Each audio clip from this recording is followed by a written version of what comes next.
सहकारिता क्षेत्र और ग्रामीण सुविधाओं दोनों के लिए बहुत महत्वपूर्ण इस कार्यक्रम में आज मेरे साथ मंच पर उपस्थित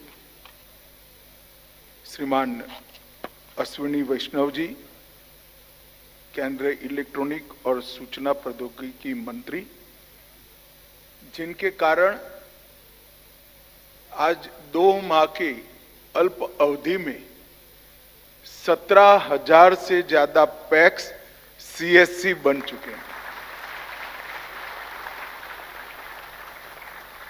मैं जरूर कहना चाहूंगा, मैंने अश्विनी जी को एक पत्र लिखकर मीटिंग के लिए बुलाया था। हमारे मंत्रालय ने बड़ी तैयारियां की थी कि इसका जस्टिफिकेशन दें। हमारी मीटिंग 4.5 मिनट में समाप्त हो गई और निर्णय हो गया कि पैक्स अब सीएससी बन पाएंगे। तो मैं अश्विनी जी का बहुत बहुत धन्यवाद करना चाहता हूं। मेरे साथी श्रीमान BN वर्मा जी, राज्य मंत्री सहकारिता विभाग, श्री अलकेश शर्मा, सचिव इलेक्ट्रॉनिक और सूचना प्रौद्योगिकी, ज्ञानेश कुमार जी, सचिव सहकारिता मंत्रालय, श्री संजय कुमार राकेश जी, श्री आलोक अग्रवाल जी, और आज यहां पर उपस्थित सभी सीएससी और पैक्स से जुड़े हुए भाइयों, और लगभग 20,000 पैक्स ऑनलाइन जुड़ चुके हैं और सोशल मीडिया के माध्यम से सारे सीएससी भी जुड़े हुए हैं। ये जुड़े हुए सभी भाइयों को मेरा नमस्कार, प्रणाम। मित्रों, आज मोदी जी के 2 कार्यक्रमों का एक सुभग समन्वय का मणिकंचन योग है। एक, मोदी जी ने डिजिटल इंडिया के माध्यम से गवर्नेंस में से करप्शन को समाप्त कर सुविधाओं को गरीब के घर के दरवाजे तक, डोर स्टेप तक पहुंचाने का जो संकल्प लिया था वो सीएससी, और दूसरा सहकारिता मंत्रालय की रचना कर पैक्स से लेकर एपेक्स तक की पूरी सहकारी यंत्रणा को मजबूत कर ग्रामीण अर्थव्यवस्था और 3 टायर सिटी की अर्थव्यवस्था को मजबूत करने का जो संकल्प है, ये दोनों संकल्प आज इकट्ठा होने जा रहे हैं। और जैसे अश्विनी जी ने बताया, इस क्षेत्र में भी मोदी जी ने बड़ी दूरदर्शिता के साथ सहकारिता मंत्रालय का मार्गदर्शन करा। अगर सहकारिता मंत्रालय को मजबूत बनाना है तो इसकी छोटी सी छोटी इकाई को सबसे पहले मजबूत करना पड़ेगा। इसकी छोटी सी छोटी इकाई पैक्स है। जब तक पैक्स मजबूत नहीं होते, सहकारिता आंदोलन खड़ा ही नहीं हो सकता। इसलिए हमने तय किया कि पैक्स को कंप्यूटराइज कर एक बार पैक्स में पारदर्शिता लाने का प्रयास हो, जवाबदेही सुनिश्चित करने का प्रयास हो, और उसके साथ साथ पैक्स का आधुनिकीकरण कर क्योंकि सरकार की सभी योजनाओं का डिजिटाइज करने का काम समाप्त हो गया है, उसको पैक्स के साथ जोड़ दिया जाए। और मुझे आनंद है कि सहकारिता मंत्रालय बनने के 20 ही दिन में मोदी जी ने 2500 करोड़ रुपया सहकारिता मंत्रालय को पैक्स को कंप्यूटराइज करने का दिया और 65,000 पैक्स कंप्यूटराइज हुए। और वहीं से आज जो हम कर रहे हैं, पैक्स को सीएससी बनाने का एक नया कार्यक्रम, वो संभव हो गया है। Minimum government, maximum governance with last mile delivery but without corruption, इस सूत्र को चरितार्थ करने के लिए सीएससी से बड़ा कोई साधन हो नहीं सकता।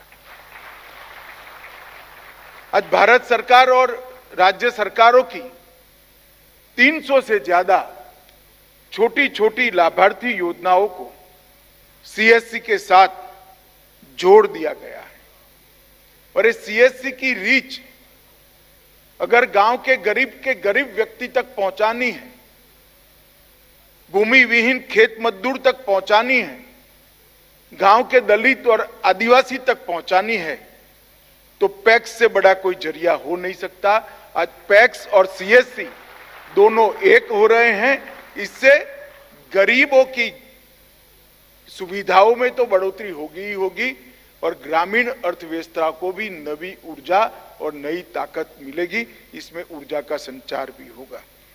मित्रों, हम इससे देश के मैक्सिमम पोटेंशियल का यूटिलाइजेशन देश के विकास के लिए कर सकेंगे।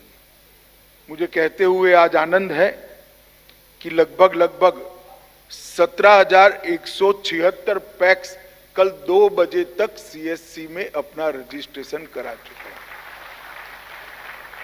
मैं सहकारिता मंत्रालय के सचिव यहां बैठे हैं, इनके नेतृत्व में जो टीम है हमारी, उसको बहुत बहुत साधुवाद देना चाहता हूं, क्योंकि मैंने और अश्विनी भाई ने तो एक सैद्धांतिक निर्णय करा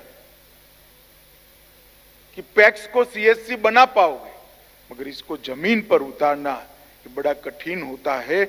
2 माह के बहुत कम समय के अंदर 17,176 पैक्स आज ऑन बोर्ड हो चुके हैं। ये बहुत बड़ी उपलब्धि है।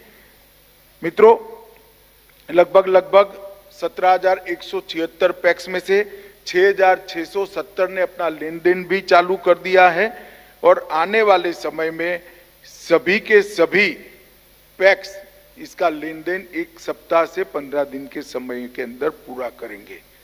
लगभग 13-14 हजार ऑपरेटर, एक पैक्स 2 रखेंगे, एक तो उनके पास होता ही था, दूसरा एक रखेंगे, तो 13,000-14,000 युवाओं को इससे रोजगारी भी मिलेगी। और ये युवा सिर्फ रोजगारी प्राप्त नहीं करेंगे, ग्रामीण अर्थव्यवस्था को भी मजबूत करेंगे और गांव की सुविधाओं को भी मजबूत करेंगे। जब देश की 60 से 65% आबादी गांवों में बसती है, तब सहकार से समृद्धि के मंत्र से हमने ग्रामीण अर्थव्यवस्था को इसमें गति लाने का भी प्रयास करना है और उसको डाइवर्सिफाई करने का भी प्रयास करना है। 9 वर्ष में मोदी सरकार ने 60 करोड़ लोगों के जीवन में मुफ्त राशन, मुफ्त आवास, मुफ्त जल, बिजली, गैस, शौचालय और 5 लाख तक की सारी स्वास्थ्य की सुविधाएं एक पैसे का खर्च करे बगैर देने का काम नरेंद्र मोदी सरकार ने किया है। मैं आज धड़ल्ले से कह सकता हूं, आज हमारे 17,000 पैक्स भी ये सभी सुविधा देने के रजिस्ट्रेशन का और उनको कोई भी तकलीफ हो तो सरकार के संपर्क का जरिया बन जाएंगे और माध्यम बन जाएंगे।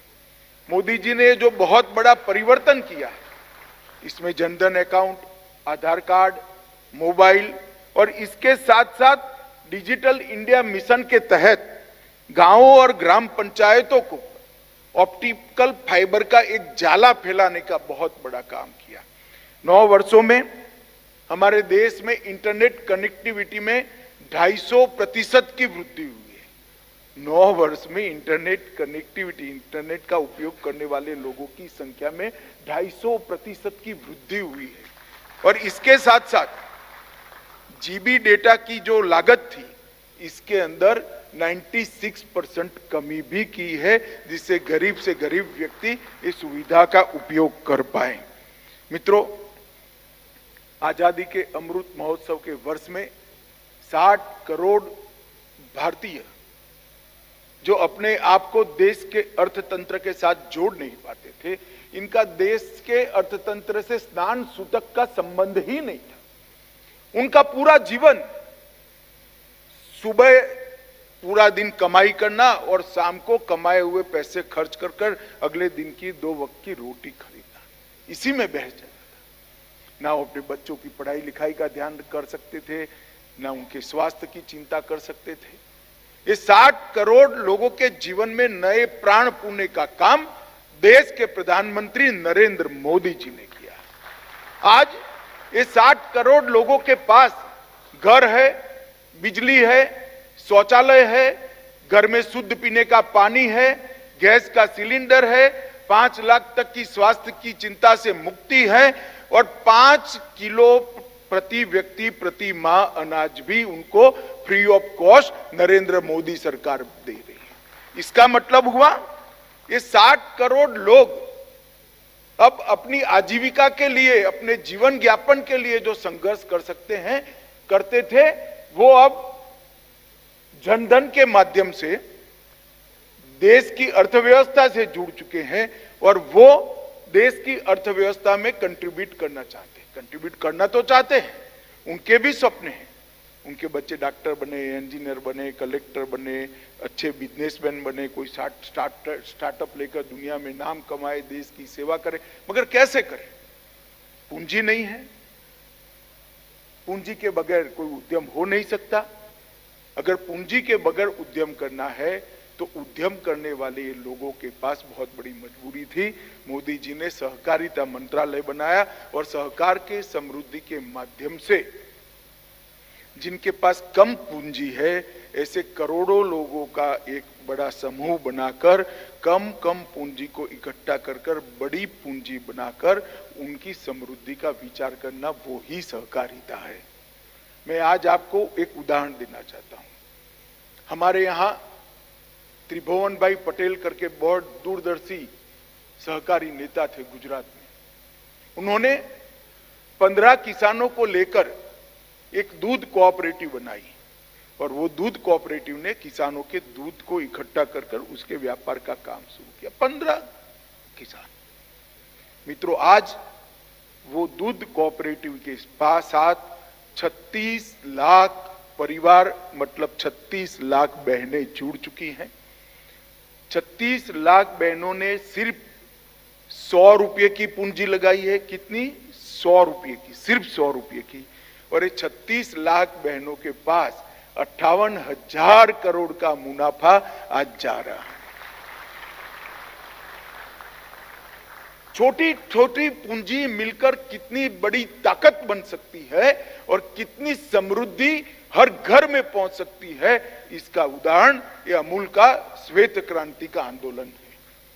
36 लाख बहनें, एक भी बहन ने 100 रुपए से ज्यादा पूंजी नहीं लगाई है और 58,000 करोड़ रुपए का उद्यम वो महिलाएं चला रही है। मित्रों, ये ताकत को एक प्रकार से क्षीण होती जा रही थी।